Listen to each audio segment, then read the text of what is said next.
ఛానళ్ళల్లో headlines స్క్రోలింగ్లో illegal betting యాప్స్లో నాకు పిలిచారని scrolling నడుస్తుంటుంది, headlines నడుస్తుంటుంది నాకు తెలుసు.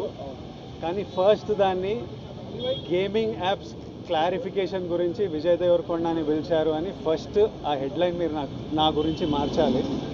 ఎందుకంటే బెట్టింగ్ యాప్స్ ఇన్వెస్టిగేషన్ తప్పకుండా నడుస్తుంది. కానీ మనని పిలిచింది వాళ్ళకు కూడా తెలియదు మన పేరు ఎందుకు వచ్చిందో. బట్ మన పేరు వచ్చినందుకు వాళ్ళు వెరిఫికేషన్ చేసుకొని వాళ్ళ డెలిజెన్స్ తీసుకోవాలి. మనం చేసింది గేమింగ్ యాప్స్కి ఎండోర్స్మెంట్. గేమింగ్ యాప్కి బెట్టింగ్ యాప్కి అసలు సంబంధమే లేదు. గేమింగ్ యాప్స్ అనేటివి completely legal, recognised by the government, licensed as a business. వాళ్ళకి జిఎస్టీలు, టీడీఎస్లు, కంపెనీలు, it's fully registered, recognised by supreme court and various state governments. అది గేమింగ్ యాప్. అటువంటిది A23.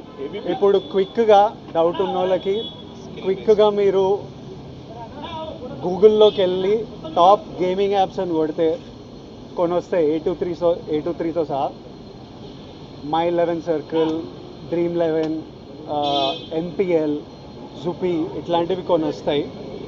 ఇవన్నీ రిజిస్టర్డ్ గేమింగ్ యాప్స్. ఇవన్నీ మన ఇండియన్ క్రికెట్ టీమ్కి స్పాన్సర్, మన ఇండియన్ ఒలింపిక్స్ టీమ్కి స్పాన్సర్, మన ఇండియా ఉమెన్స్ క్రికెట్ టీమ్కి స్పాన్సర్, ఐపీఎల్కి, ఎన్పిఎల్ ఒకదానికి అఫీషియల్ స్పాన్సర్, వేరియస్ కబడ్డీ లీగ్కి, వాలీబాల్ లీగ్కి అన్నిటికీ వీళ్ళు స్పాన్సర్ చేస్తారు. ఎందుకంటే these are completely legal entities.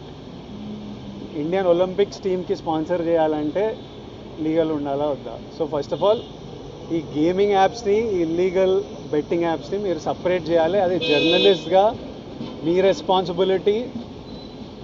నా మీద మీకు ఆ రెస్పాన్సిబిలిటీ ఉండాలని కోరుకున్నా. కానీ మన పేరు వచ్చింది కాబట్టి కొన్ని క్లారిఫికేషన్స్ అడిగారు.